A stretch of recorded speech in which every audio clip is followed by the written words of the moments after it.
पर बजट 2021-22 के बारे में बात करने वाले हैं। बहुत ही व्यवस्थित तरीके से महत्वपूर्ण प्रश्नों का अवलोकन करेंगे। लगभग 100 अति महत्वपूर्ण प्रश्न यहाँ लिए गए हैं जो आने वाले कोई भी एग्जाम हो उन सभी एग्जामों के दृष्टिकोण से इंपॉर्टेंट है। लेते हैं हमारा बजट का पहला प्रश्न। पहला प्रश्न है, बजट क्या है? तो किसी वित्तीय वर्ष के लिए सरकार के खर्चों एवं राजस्व का विवरण बजट कहलाता है। नेक्स्ट प्रश्न लेते हैं, वित्तीय वर्ष 2021-22 के लिए केंद्रीय बजट किसके द्वारा पेश किया गया? तो यह पेश किया गया वित्त मंत्री निर्मला सीतारमण द्वारा 1 फरवरी 2021 को। नेक्स्ट है, डिजिटल बजट पेश करने वाली पहली वित्त मंत्री कौन है? तो यह है निर्मला सीतारमण। यानी कि इस बार भारत के इतिहास में देखा जाए तो यह पहली बार हुआ है जब डिजिटल बजट पेश हुआ है। नेक्स्ट अन्य तथ्य के बारे में देख लेते हैं। वर्तमान में वित्त राज्य मंत्री कौन है? तो यह भी आपको ध्यान में रखना है। अनुराग ठाकुर वित्त राज्य मंत्री हैं। और मुख्य आर्थिक सलाहकार कौन है? कृष्णमूर्ति सुब्रमण्यम। तो इनको भी आपको ध्यान में रखना है। नेक्स्ट लेते हैं, वित्तीय वर्ष 2021-22 के लिए प्रस्तुत केंद्रीय बजट किस पर केंद्रित है? पोस्ट कोविड ईरा में आर्थिक रिकवरी को बनाए रखने हेतु। अगला प्रश्न लेते हैं, भारत में पहला बजट कब पेश किया गया था? तो यह पेश किया गया था ब्रिटिश शासनकाल में, जो उस समय वित्त सदस्य थे जेम्स विल्सन, इनके द्वारा 1860 में प्रस्तुत किया गया था। तो यह आप ध्यान रखें, इंपॉर्टेंट प्रश्न बन जाता है। आजाद भारत के पहले बजट की बात करें तो आजाद भारत का पहला बजट 26 नवंबर 1949 को प्रस्तुत हुआ था और यह हुआ था आर.के. शनमुगम चेट्टी के द्वारा। तो यह भी आपको ध्यान में रखना है। नेक्स्ट लेते हैं, वित्त मंत्री निर्मला सीतारमण ने बजट 2021-22 की शुरुआत किसके द्वारा लिखी गई पंक्तियों से की? तो बजट भाषण की जब उन्होंने शुरुआत की तो जो हमारे महान कवि हैं रविंद्रनाथ टैगोर, इनके द्वारा लिखी गई इन पंक्तियों के माध्यम से बजट की स्पीच की शुरुआत की। नेक्स्ट लेते हैं, वित्त वर्ष 2021-22 में वित्त घाटा जीडीपी का कितना प्रतिशत रहने का अनुमान जताया गया है? यह प्रश्न बहुत इंपॉर्टेंट है। कई बार एग्जाम में बजट से संबंधित इस प्रकार के प्रश्न पूछे जाते हैं, इसीलिए आपको ध्यान रखना है। यह है 6.8%। और इसके अलावा यह भी ध्यान रखें कि वर्ष 2020-21 में जो वित्तीय घाटा था वह 9.5% रहा था। आगे बात करते हैं, भारतीय इतिहास में पहला पेपरलेस बजट यानी कि डिजिटल बजट किसके द्वारा प्रस्तुत किया गया? तो यह प्रस्तुत किया गया वित्त मंत्री निर्मला सीतारमण के द्वारा। और यह पेपरलेस बजट कैसे रहा? तो वह इस प्रकार से कि अप्रत्याशित कोविड संकट के मद्देनजर यह एक डिजिटल बजट है और इस बजट को सरकार के सभी मंत्रालयों के साथ इलेक्ट्रॉनिक रूप में साझा किया गया। यानी कि कागज की प्रति उपलब्ध नहीं कराई गई, बल्कि इलेक्ट्रॉनिक रूप से बजट की जो प्रति है उसको साझा किया गया सभी मंत्रालयों के साथ। और इसके अलावा जो भी सांसद हैं और जो आम जनता है उनको बजट दस्तावेजों को समझने हेतु एक ऐप भी जारी किया गया। और इस मोबाइल ऐप को नेशनल इंफॉर्मेटिक्स सेंटर NIC ने आर्थिक मामलों के विभाग यानी कि DEA की अगुवाई में विकसित किया है। तो इस प्रकार से यह बजट वह पूरी तरह से पेपरलेस बजट माना गया है। इसके अलावा वित्त मंत्री ने जब बजट भाषण दिया तो एक टेबलेट में बजट से जुड़े जो भी दस्तावेज थे उनको लेकर संसद में पहुंची और अपना बजट भाषण दिया। आगे चलते हैं, बजट 2021-22 के अनुसार सरकार को सबसे ज्यादा राजस्व की प्राप्ति किस स्रोत से होती है? तो बहुत इंपॉर्टेंट प्रश्न है। सबसे ज्यादा राजस्व की प्राप्ति उधार एवं अन्य देयता से होती है जो कि 36% है। तो बजट 2021-22 की यह स्थिति है। इसके बाद दूसरे नंबर पे देखा जाए तो GST का नंबर आता है जो कि 15% है। इसके बाद तीसरे नंबर पर आयकर का नंबर आता है, 14% प्राप्ति होती है राजस्व की सरकार को, केंद्रीय सरकार को, और निगम कर से 13% की। तो इन चारों को आपको ध्यान में रखना है। इसके बाद बात करते हैं, बजट 2021-22 के अनुसार सरकार का सबसे बड़ा खर्च का मद क्या है? तो सबसे बड़ा खर्च का मद है ब्याज अदायगी और यह है 20%। तो 1 रुपया में से 20 रुपया सरकार का खर्च में जाता है, तो वह खर्च है ब्याज अदायगी। इसके बाद कर एवं शुल्क में राज्यों का हिस्सा 16% है। इसके बाद केंद्रीय क्षेत्र की योजनाओं के लिए 13%। तो इन तीनों को आपको ध्यान में रखना है एग्जाम के दृष्टिकोण से। वित्त मंत्री के बजट भाषण के अनुसार वर्ष 2020 में आयकर दाखिल करने वालों की संख्या कितनी हो गई है? तो वर्तमान में आयकर जो दाखिल करते हैं उनकी संख्या 6.48 करोड़ हो गई है और यह 2014 में 3.31 करोड़ थी। तो निश्चित रूप से जो आयकर रिटर्न दाखिल करने वाले लोग हैं उनकी संख्या में बढ़ोतरी दर्ज हुई है वर्ष 2014 की अपेक्षा में। नेक्स्ट लेते हैं क्वेश्चन।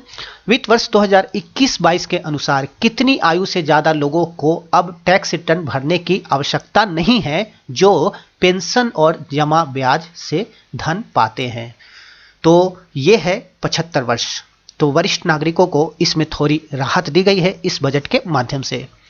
नेक्स्ट बात करते हैं, संविधान के किस अनुच्छेद में बजट शब्द का प्रयोग किया गया है? बहुत इंपॉर्टेंट प्रश्न है, एग्जाम में कई बार पूछा भी गया है। तो संविधान का ऐसा कोई भी अनुच्छेद नहीं है जिसमें बजट शब्द का उल्लेख किया गया है। संविधान में देखा जाए तो अनुच्छेद में वार्षिक वित्तीय विवरण यानी कि एनुअल फाइनेंशियल स्टेटमेंट का उल्लेख है और यह बजट के स्थान पर इस शब्द का वर्णन होता है। तो आपको यह भी ध्यान में रखना है, इंपॉर्टेंट प्रश्न है। आगे बात करते हैं, बहुत इंपॉर्टेंट प्रश्न है, वर्तमान बजट में आर्थिक रिकवरी को बनाए रखने हेतु आत्मनिर्भर भारत अभियान के तहत कितने स्तंभों की चर्चा की गई है? तो टोटल 6 स्तंभ की चर्चा की गई है और इन्हीं 6 स्तंभों से संबंधित जो भी महत्वपूर्ण प्रश्न हैं उनको हम आगे देखेंगे। तो उसके पहले हम उन 6 स्तंभों के बारे में बात कर लेते हैं। तो पहले स्तंभ को देखा जाए तो यह है स्वास्थ्य और खुशहाली। दूसरा स्तंभ है भौतिक एवं वित्तीय पूंजी और अवसंरचना। तीसरा है आकांक्षी भारत के लिए समावेशी विकास। चौथा है मानव पूंजी को फिर से ऊर्जावान बनाना। पांचवा नवाचार और अनुसंधान व विकास। और छठे स्तंभ की बात करें तो यह है न्यूनतम सरकार और अधिकतम शासन। तो ये 6 स्तंभ हैं जिनको आपको ध्यान में रखना है। अब इन्हीं 6 स्तंभों से संबंधित जो भी महत्वपूर्ण प्रश्न बनते हैं उनको हम बारी बारी से देखेंगे। तो वीडियो को आप ध्यान से देखें, एक भी इंपॉर्टेंट प्रश्न छूट नहीं पाएगा। यदि आप इस वीडियो को देखते हैं तो बजट से संबंधित सभी महत्वपूर्ण प्रश्नों को इसमें कवर किया गया है। तो सबसे पहले बात करते हैं स्वास्थ्य और कल्याण से संबंधित महत्वपूर्ण प्रश्नों के बारे में, महत्वपूर्ण प्रावधानों के बारे में। वर्तमान बजट में स्वास्थ्य का बजट 94,000 करोड़ से बढ़ाकर कितना कर दिया गया है? तो स्वास्थ्य का बजट बढ़ा दिया गया है। निश्चित रूप से भारत में इसकी आवश्यकता है क्योंकि कोविड काल में जिस प्रकार की स्वास्थ्य व्यवस्थाएं थी तो उसको ध्यान में रखते हुए यह बहुत ही आवश्यक था। तो 2.23 लाख करोड़ का बजट कर दिया गया है स्वास्थ्य के क्षेत्र में और यह वृद्धि 137% की वृद्धि है। बहुत इंपॉर्टेंट है, ध्यान में रखें। वर्ष 2021-22 में कोविड-19 वैक्सीन हेतु कितने करोड़ रुपए का प्रावधान किया गया है? तो यह किया गया है 35,000 करोड़ रुपए। नेक्स्ट क्वेश्चन है, वर्ष 2021-22 के बजट भाषण में निर्मला सीतारमण द्वारा किस स्वास्थ्य योजना की घोषणा की गई है? तो यह स्वास्थ्य योजना है प्रधानमंत्री आत्मनिर्भर स्वस्थ भारत योजना। नेक्स्ट है, प्रधानमंत्री आत्मनिर्भर स्वस्थ भारत योजना हेतु कितने रुपए का प्रावधान किया गया है बजट में? तो यह किया गया है 64,180 करोड़ रुपए का प्रावधान किया गया है इस बजट में। चलते हैं अगले प्रश्न की ओर। अगला प्रश्न लेते हैं, बजट 2021-22 के अनुसार पूरे देश में कितने हेल्थ सेंटर बनाए जाने की बात कही गई है? तो यह है 75,000 हेल्थ सेंटर। नेक्स्ट क्वेश्चन है, बजट 2021-22 के अनुसार कितने नेशनल इंस्टीट्यूट ऑफ वायरोलॉजी बनाए जाने की घोषणा की गई है? तो यह प्रश्न बहुत इंपॉर्टेंट बन जाता है और घोषणा के अनुसार 4 नेशनल इंस्टीट्यूट ऑफ वायरोलॉजी बनाए जाएंगे। नेक्स्ट क्वेश्चन है, पोषक तत्वों को बढ़ाने के साथ साथ इनकी डिलीवरी, पहुंच एवं परिणाम को बेहतर करने के लिए सरकार पूरक पोषण कार्यक्रम और पोषण अभियान का आपस में विलय कर किस मिशन की शुरुआत करेगी? तो इस मिशन का नाम है मिशन पोषण 2.0। तो यह प्रश्न भी बहुत इंपॉर्टेंट है। तो स्वास्थ्य से संबंधित जितने बजटीय प्रावधान हैं उनको आपको विशेष रूप से ध्यान रखना है। वह इसीलिए क्योंकि देखा जाए तो स्वास्थ्य इस बार बहुत ही महत्वपूर्ण मद रहा है बजट में। नेक्स्ट अन्य महत्वपूर्ण तथ्यों को देख लेते हैं। 602 जिलों और 12 केंद्रीय संस्थानों में गंभीर बीमारी की देखभाल से जुड़े अस्पताल ब्लॉक स्थापित किए जाएंगे। अगला प्रावधान, 17 नए पब्लिक हेल्थ यूनिट शुरू होंगे तथा देश में 75,000 नए हेल्थ सेंटर बनाए जाएंगे। नेक्स्ट है, अभी तक 5 राज्यों तक सीमित न्यूमोकोकल वैक्सीन की सुविधा को अब पूरे देश में विस्तार किया जाएगा और इससे सालाना 50,000 जो बच्चों की मृत्यु होती थी उसको टाला जा सकेगा। इसके अलावा 2.86 करोड़ घरों में नल कनेक्शनों के साथ सभी 4,378 शहरी स्थानीय निकायों में सार्वभौमिक जल पूर्ति के लिए जल जीवन मिशन शहरी का शुभारंभ किया जाएगा। नेक्स्ट बात करते हैं दूसरे स्तंभ के बारे में, दूसरे पिलर के बारे में, भौतिक और वित्तीय पूंजी और अवसंरचना। पहला है इसमें बजट में प्रोडक्शन लिंक इंसेंटिव योजना यानी PLI हेतु कितने रुपए का प्रावधान किया गया है, तो यह है 1.97 लाख करोड़ रुपए। इसके अलावा आपको ध्यान रखना है कि आत्मनिर्भर भारत के लिए विनिर्माण वैश्विक दिग्गजों को सृजित करने हेतु 13 सेक्टरों में PLI स्कीम की घोषणा की गई है, तो यह भी आप ध्यान में रखें। कितने सेक्टर, तो 13 सेक्टर। नेक्स्ट लेते हैं वस्त्र उद्योग को वैश्विक स्तर पर प्रतिस्पर्धी बनाने, बड़े पैमाने पर निवेश आकर्षित करने और रोजगार सृजन को बढ़ावा देने के लिए PLI स्कीम के अलावा किस योजना को शुरू किया जाएगा, तो इस योजना का नाम है मित्र योजना यानी कि मेगा इन्वेस्टमेंट टेक्सटाइल पार्क्स योजना। नेक्स्ट लेते हैं मेगा इन्वेस्टमेंट टेक्सटाइल पार्क यानी कि मित्र घोषणा के तहत 3 वर्षों में देश में कितने टेक्सटाइल पार्क स्थापित किए जाएंगे, तो टोटल 7 टेक्सटाइल पार्क स्थापित किए जाने की घोषणा की गई है। नेक्स्ट लेते हैं वर्ष 2021-22 के लिए रणनीतिक विनिवेश द्वारा कितने रुपये प्राप्ति का लक्ष्य रखा गया है, तो सरकार की बहुत ही प्राथमिकता रही है विनिवेश के माध्यम से धन अर्जित करना और इसी के लिए 1.75 लाख करोड़ रुपए का लक्ष्य रखा गया है वर्ष 2021-22 के लिए। नेक्स्ट है बजट में घोषित राष्ट्रीय रेल योजना 2030 का उद्देश्य क्या है, तो इसका उद्देश्य है 2030 तक भविष्य के लिए तैयार रेलवे तंत्र सृजित करना। नेक्स्ट क्वेश्चन है 2030 तक रेलवे व्यवस्था को अपडेट करने हेतु, अद्यतन करने हेतु इस बजट में कितने रुपए खर्च करने की घोषणा की गई है, तो यह है 1,10,000 करोड़ रुपए खर्च करने की घोषणा की गई है ताकि जो रेलवे व्यवस्था है उसको अपडेट किया जा सके। नेक्स्ट है बजट घोषणा के अनुसार रेलवे हेतु किस योजना को लागू किया जाएगा, तो रेलवे हेतु योजना घोषित की गई है और इसका नाम है राष्ट्रीय रेल योजना 2030। नेक्स्ट क्वेश्चन है वित्त मंत्री द्वारा की गई घोषणा के अनुसार ब्रॉड गेज रेलवे लाइन का 100% विद्युतीकरण का कार्य कब तक कर लिया जाएगा, तो यह कार्य पूरा किया जाएगा वर्ष 2023 तक। तो बहुत ही इंपॉर्टेंट प्रश्न है, यह भी ध्यान में रखना है।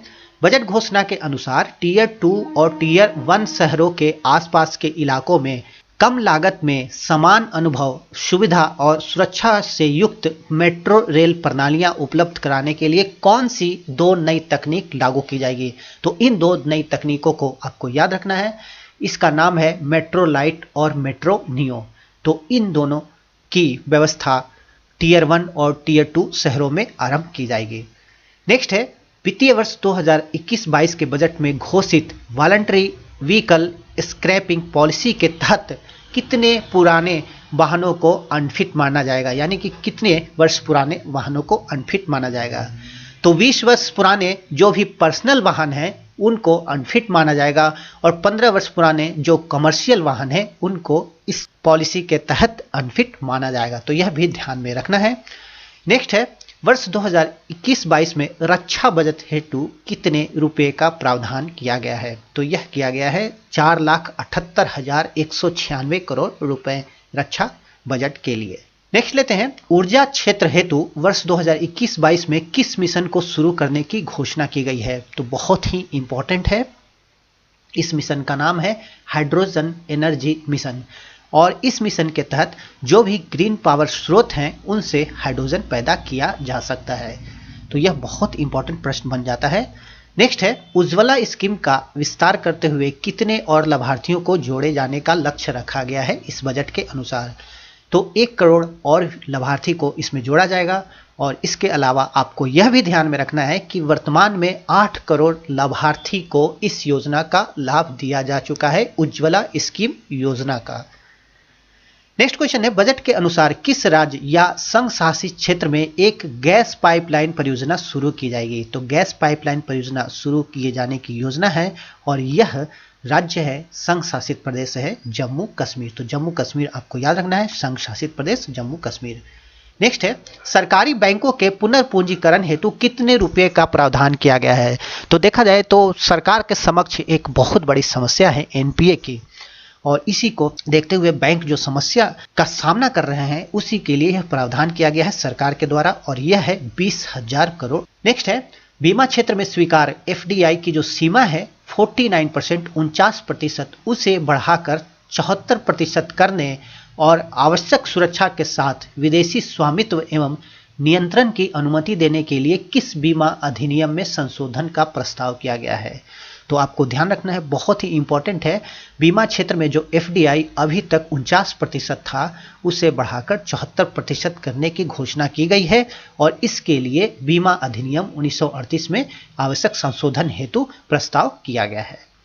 नेक्स्ट है, वित्त वर्ष 2021-22 में सार्वजनिक क्षेत्र के किन महत्वपूर्ण उद्यमों का विनिवेश को पूरा करने का लक्ष्य रखा गया है? तो कुछ महत्वपूर्ण संस्थान हैं सार्वजनिक क्षेत्र के जिनको आपको ध्यान में रखना है।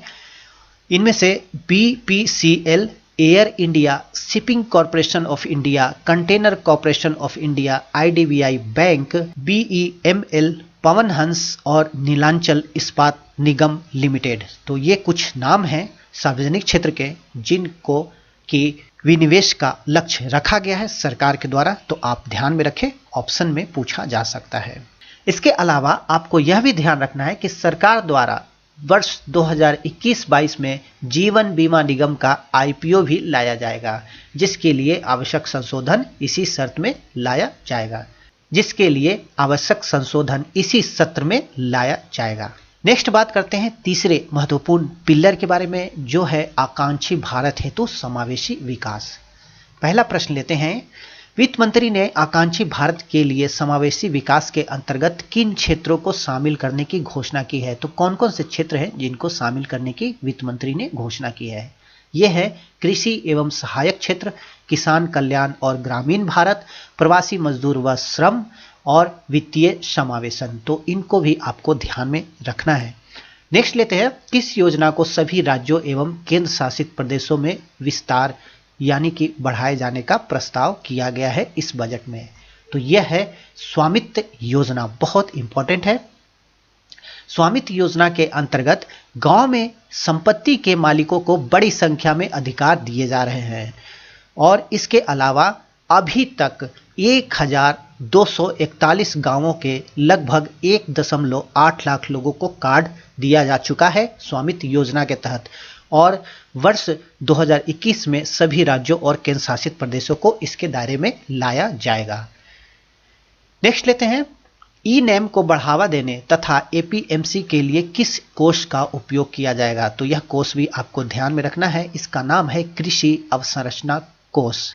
इसके अलावा आपको यह भी ध्यान रखना है कि कुछ सामानों पर एग्रीकल्चर इंफ्रासेस लगाकर इसका लाभ किसानों को दिया जाएगा, और कृषि अवसंरचना कोष यानी कि एग्रीकल्चर इंफ्रास्ट्रक्चर फंड हेतु 40,000 करोड़ रुपए का आवंटन किया गया है। अगला प्रश्न, वित्त वर्ष 2021-22 हेतु जल जीवन मिशन शहरी हेतु कितने रुपए का आवंटन किया गया है? तो यह है 2.87 लाख करोड़ रुपए। नेक्स्ट लेते हैं, ऑपरेशन ग्रीन स्कीम में टमाटर, प्याज और आलू के अलावा कितने पेरिशेबल यानी कि नाशवान फसलों को, पेरिशेबल क्रॉप्स को शामिल किया जाएगा? तो यह है टोटल 22 फसल जिन्हें शामिल किया जाएगा। इसके अलावा आपको ध्यान रखना है कि कृषि और सहायक उत्पादों में मूल्य संवर्धन व उनके निर्यात को प्रोत्साहन देने के लिए ऑपरेशन ग्रीन योजना शुरू की गई थी, और अब ऑपरेशन ग्रीन योजना के दायरे में 22 जल्दी सड़ने वाले यानी कि पेरिशेबल आइटम्स को शामिल किया गया है। और वर्तमान में देखा जाए तो यह योजना प्याज, टमाटर, आलू पर ही लागू थी, जिसे कि शॉर्ट में टॉप कहा जाता था, टोमेटो, ओनियन और पोटैटो। तो ये आपको याद रखना है कि अब 22 और उत्पाद को इसमें शामिल कर लिया गया है ऑपरेशन ग्रीन स्कीम में। चलते हैं आगे, बजट में ई नैम के लिए कितनी नई मंडियों का प्रस्ताव है? 1000 नई मंडियां।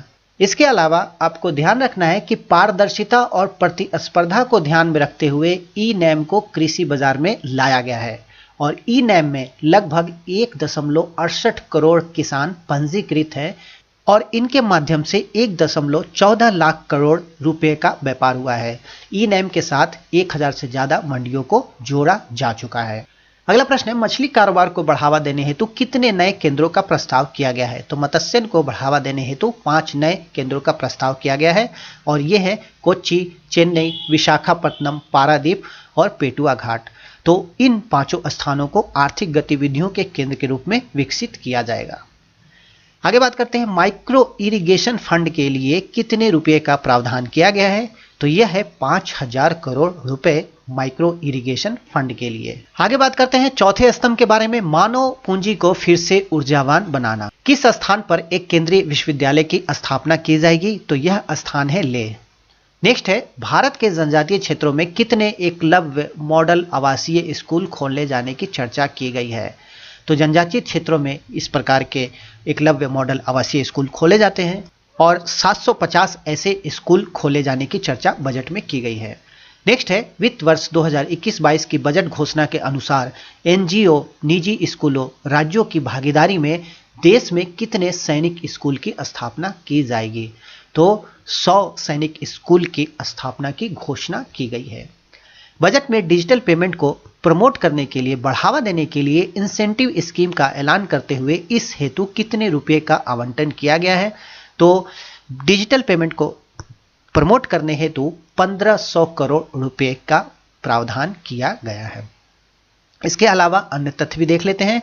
15,000 से अधिक स्कूलों में नई शिक्षा नीति के द्वारा शिक्षा की गुणवत्ता में सुधार तथा शिक्षा को मजबूत बनाने का प्रयास किया जाएगा। उच्च शिक्षा के लिए कमीशन बनाया जाएगा, ऐसी घोषणा की गई है। इसके अलावा प्रवासी मजदूरों के लिए खाद्य सुरक्षा योजना भी देने का प्रावधान किया गया है इस बजट के माध्यम से। इसके बाद महिला हर शिफ्ट में काम कर सकेगी और सभी मजदूरों को न्यूनतम वेतन दिया जाएगा। तो ये सभी पॉइंट इस वर्ष के बजट के महत्वपूर्ण हैं जिनको आपको ध्यान रखना है। आगे बात करते हैं 5वां पिलर, नवाचार और अनुसंधान एवं विकास से संबंधित। तो पहला लेते हैं नेशनल रिसर्च फाउंडेशन। तो 5 वर्षों के लिए एनआरएफ का परिव्यय 50,000 करोड़ रुपए का होगा और यह आपको ध्यान रखना है। इसके अलावा वित्त वर्ष 2021-22 की घोषणा के अनुसार भारत का पहला मानव रहित मिशन गगनयान का ट्रायल कब किया जाएगा? तो बजट में की गई घोषणा के अनुसार दिसंबर 2021 तक मानव रहित मिशन गगनयान का ट्रायल कर लिया जाएगा। इसके अलावा नेशनल लैंग्वेज ट्रांसलेशन मिशन यानी कि राष्ट्रीय भाषा अनुवाद मिशन की भी चर्चा की गई है और इसका लाभ यह होगा कि इससे जो भी प्रमुख भारतीय भाषाएं हैं उनमें उपलब्ध कराई गई शासन एवं नीति संबंधी जानकारी इंटरनेट पर उपलब्ध हो जाएगी। तो यह सरकार की एक नई पहल है जिसको आपको ध्यान में रखना है। हो सकता है इससे एग्जाम में प्रश्न बन जाए। नेक्स्ट बात करते हैं छठे और अंतिम पिलर के बारे में। यह है न्यूनतम सरकार और अधिकतम शासन। पहला लेते हैं, न्याय को तेजी से उपलब्ध कराने के लिए किस संस्थान में सुधार लाने के लिए अनेक कदम उठाने का प्रस्ताव किया गया है बजट में? तो यह है ट्रिब्यूनल यानी कि अधिकरण। तो अधिकरण में सुधार की बात की गई है इस बजट में। नेक्स्ट है, बजट घोषणा के अनुसार भारत के इतिहास में आगामी जनगणना प्रथम डिजिटल जनगणना हो सकती है। तो आपको ध्यान रखना है, बहुत इंपॉर्टेंट फैक्ट है इस बजट से संबंधित यह। और इस कार्य के लिए वर्ष 2021-22 में कितने रुपए आवंटित किए गए हैं? तो यह है 3,768 करोड़ रुपए। तो बहुत ही इंपॉर्टेंट प्रश्न बन जाता है, तो आपको यह ध्यान में रखना है। नेक्स्ट लेते हैं, किसी अवसंरचना और विकास उपकर की सीमा बजट में क्या रखी गई है? तो यह है 2.5% से 100% तक। नेक्स्ट लेते हैं, प्रति लीटर पेट्रोल पर कितने रुपए का कृषि सेस लगाए जाने की घोषणा की गई है? तो यह है 2.5 रुपये यानी कि 2.5 रुपये, जबकि डीजल पर 4 रुपये का कृषि सेस लगाया गया है। तो दोनों को आपको ध्यान में रखना है। अगला प्रश्न लेते हैं, बजट में गोल्ड एक्सचेंज को किसके नियंत्रण में लाए जाने की घोषणा की गई है? तो यह है सेबी। सेबी के नियंत्रण में अब गोल्ड एक्सचेंज को लाया जाएगा। तो 6 पिलरों से संबंधित महत्वपूर्ण प्रश्नों को देखने के बाद कुछ अन्य महत्वपूर्ण घोषणाएं भी देख लेते हैं जो एग्जाम के पॉइंट ऑफ व्यू से इंपॉर्टेंट है। तो सबसे पहले बात करते हैं हाउसिंग लोन पर मिली 1.5 लाख रुपए की अतिरिक्त राहत को कितनी अवधि के लिए और बढ़ाया जाएगा। तो यह है 1 वर्ष। नेक्स्ट है बजट अनुपालन का भार कम करने के लिए कितने साल पुराने टैक्स मामले नहीं खुलेंगे। बजट अनुपालन का भार कम करने के लिए अब 3 साल पुराने जो भी मामले हैं वे नहीं खुलेंगे, लेकिन गंभीर मामलों में 10 साल से पुराने टैक्स मामले खोले जाएंगे।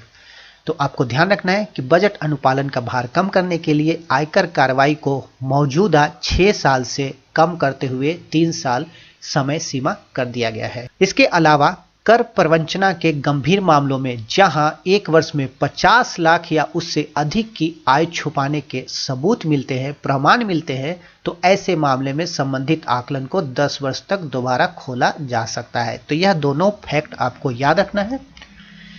नेक्स्ट क्वेश्चन की ओर चलते हैं। बजट घोषणा के अनुसार कब से नए कस्टम ड्यूटी स्ट्रक्चर को लागू किए जाने का प्रयास किया जाएगा। तो यह किया जाएगा 1 अक्टूबर से। तो ये थे बजट से संबंधित बहुत